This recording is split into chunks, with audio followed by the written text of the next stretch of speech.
If you've ever bought a reed diffuser, you've probably had this experience.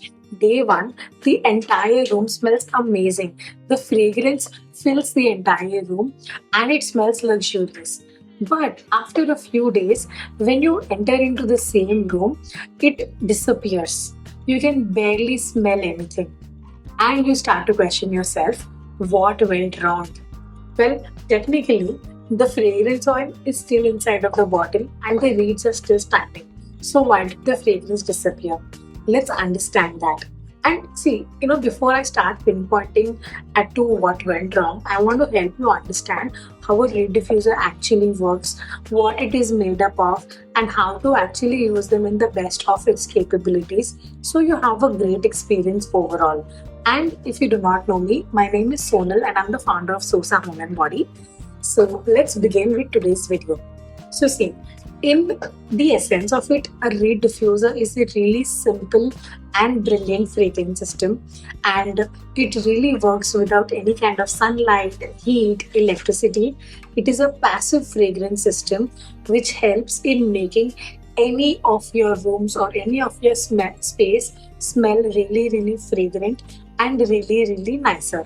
It also has the ability to uplift your mood depending on the kind of fragrances that you also pick. So, see, when I say that it's a very magical system, I also want to explain how the magic actually works. So, it really does not need any external source. It is kind of a self sufficient system of its own. And whenever you buy a reed diffuser, the way it works is you get a bottle like this and it has an inner cap.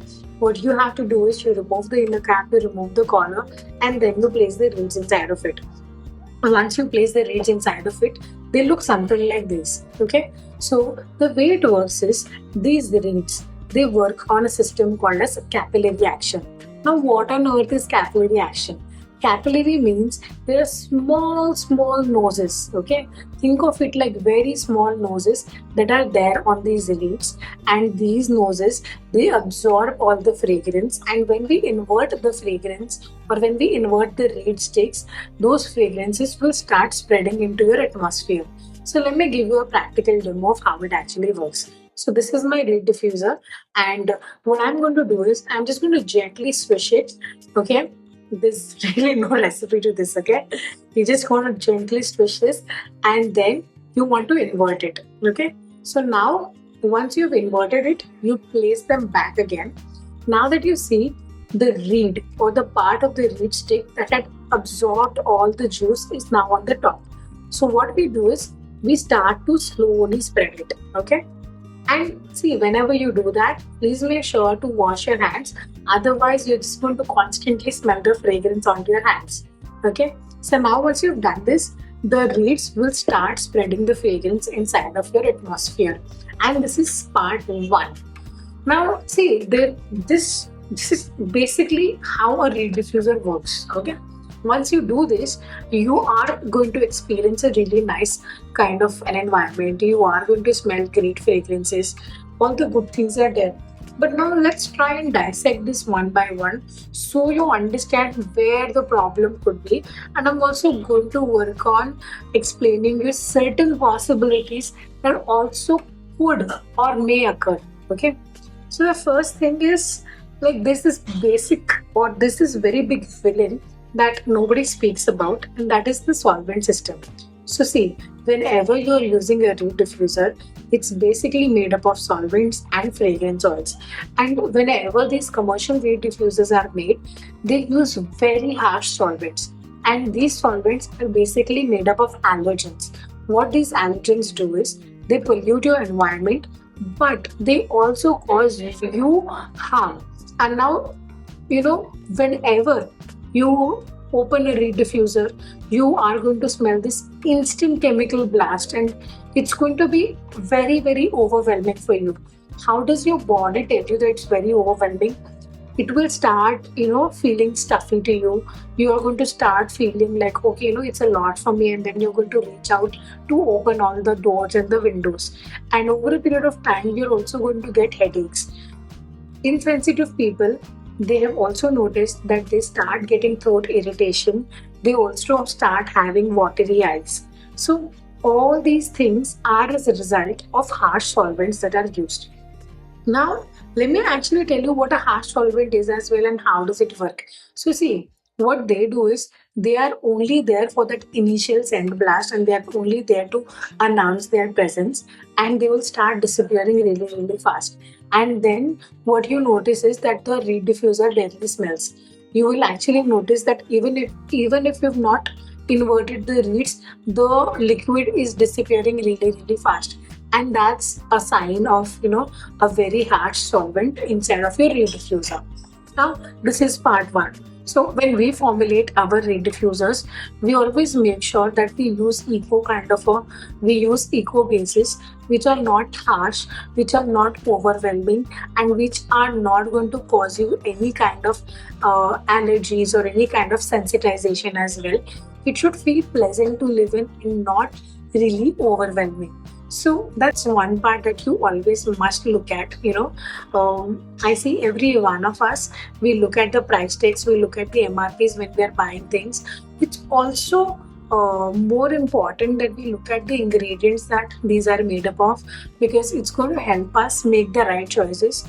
Most of the commercial reed diffusers that you see in the market that are sold for really, really cheap prices, like dirt cheap prices, you will see that 80% of the ingredients are highly, highly allergic allergens, and they just cause a lot of pollution and they cause a lot of allergies to human health when you interact with it for a very long period of time.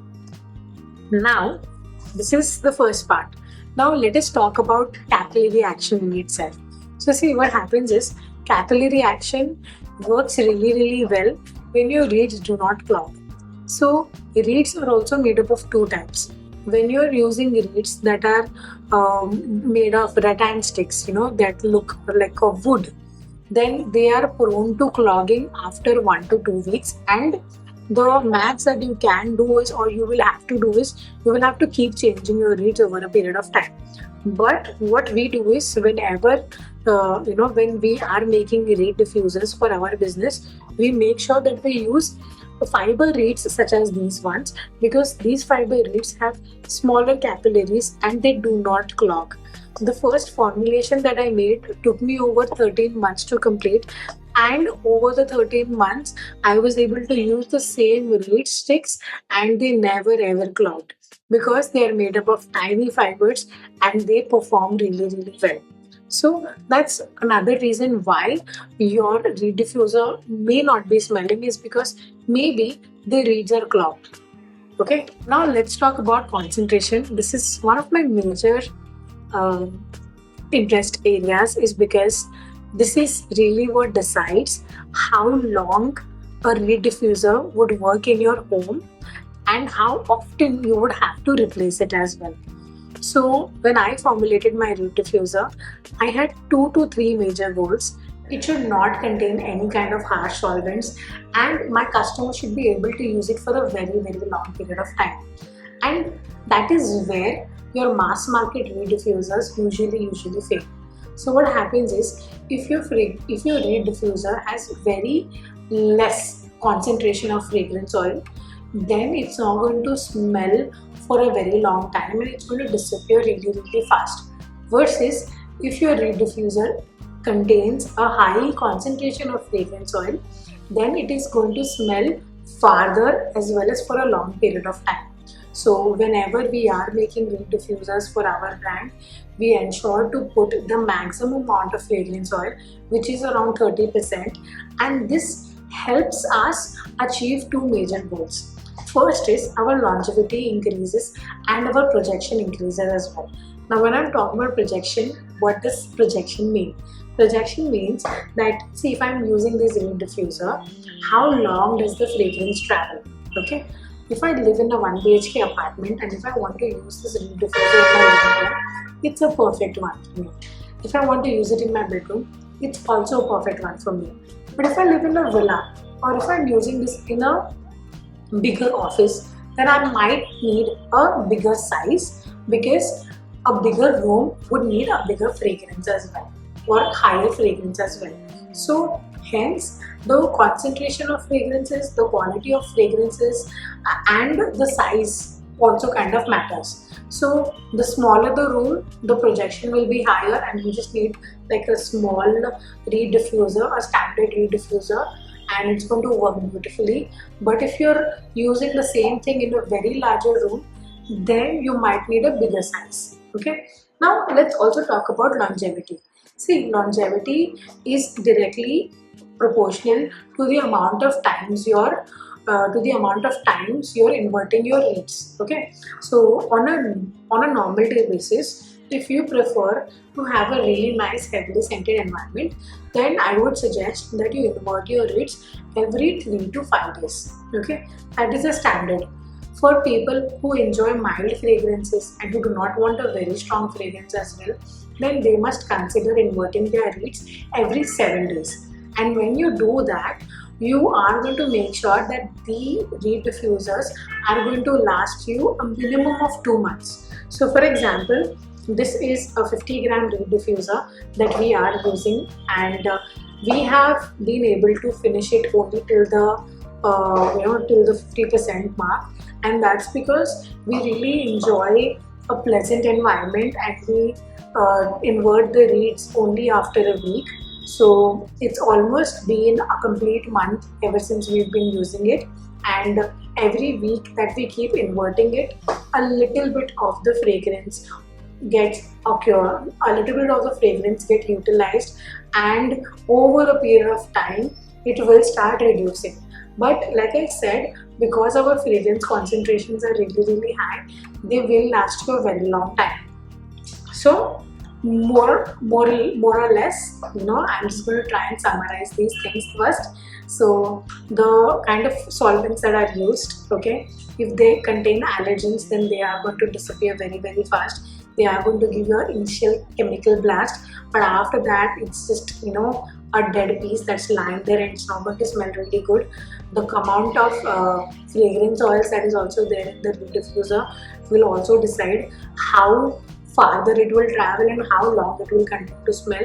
If the reed diffuser has fiber reeds, then it is going to perform even more better versus a rattan reeds.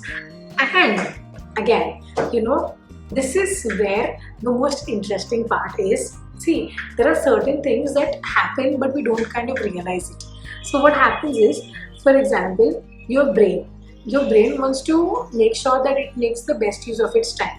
So if you are smelling the same fragrance over and over again, it will kind of get used to it. And what it does is, it stops detecting familiar fragrances. So if at all, sometimes if you feel that, okay, maybe I'm not able to smell this fragrance, what I would suggest is just go away and try and smell some fresh air, and then come back into the same environment. You will notice that the smell is there. It's just that your nose had something called as an olfactory fatigue or nose fatigue, and it's more, in simple words, it's like your nose is kind of gotten off, or it's just clogged out, and you just need to kind of give it a refresh. The other way that I do as well is probably just smell some fresh coffee. Coffee has more than 1000 aroma molecules, and it has the power to refresh your senses really fast. So you can either go into a very fresh environment, just go for a walk or something, or just go into a new environment and then come back, or probably smell some fresh coffee, and your nose will return to normal and you're going to smell the fragrance again. The second thing is reed saturation. We've already kind of discussed it, but I'm just going to kind of reiterate this as well.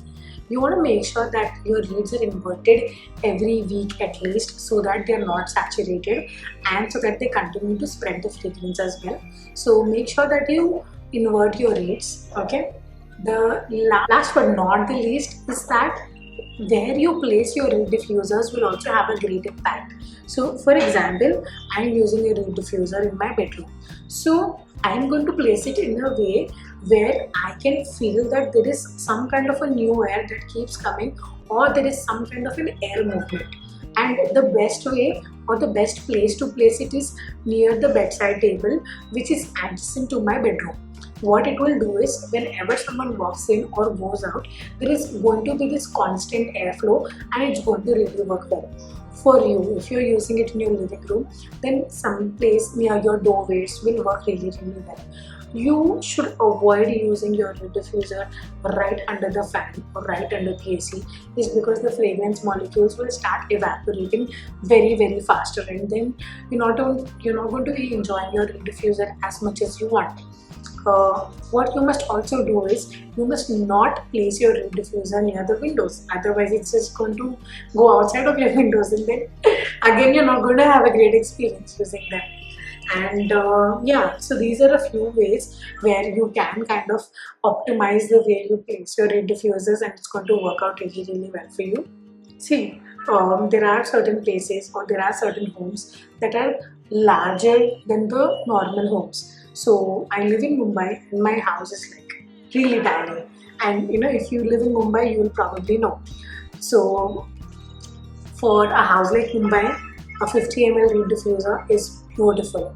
But if your room is bigger, then I would highly recommend that you pick a reed diffuser that is at least 130 ml, is because it is going to have more juice and it is going to be spreading more juice into your environment. There's one hack that I would also want to share. If you want to make sure that your reed diffuser travels more farther with the existing system that you have, then what you ought to do is, in a smaller reed diffuser like this one, you'd ideally use say 6 reeds or 5 reeds, and here you can use around 8 reeds, and it is going to make sure that your environment starts receiving more fragrance, and it is going to be more blooming as well. But there is a caveat: if you use more reeds, then the downside is that your liquid is also going to get over very fast. So again, it has its pros and cons. If you have someone coming over and if you want to just kind of impress them with your nice collection of fragrances or something, then you can try and use more reeds. Otherwise, you can just make sure that you invert your reeds. Again, see, deciding to buy a reed diffuser is a completely independent choice, but again, you must make sure that it is worth your while and it gives you the kind of value that you are looking for as well. If you are also looking for great quality diffusers, we manufacture them in-house, and I will share the link for you all to explore them. Just click on the link below and you will be transported to our website, where we have a beautiful collection of reed diffusers. And yeah, just let me know how your experience was with this entire video. If you have any kind of questions that you have, and yeah, just ask me in the comments below, and I'll create a new video out of it and I'll respond to you as soon as I can. So I hope this video was really helpful, and if it was, then please consider liking my video and subscribing to my channel, and I'll come again with more such helpful videos for you. Thank you so much, and I'll see you again in another video. Bye!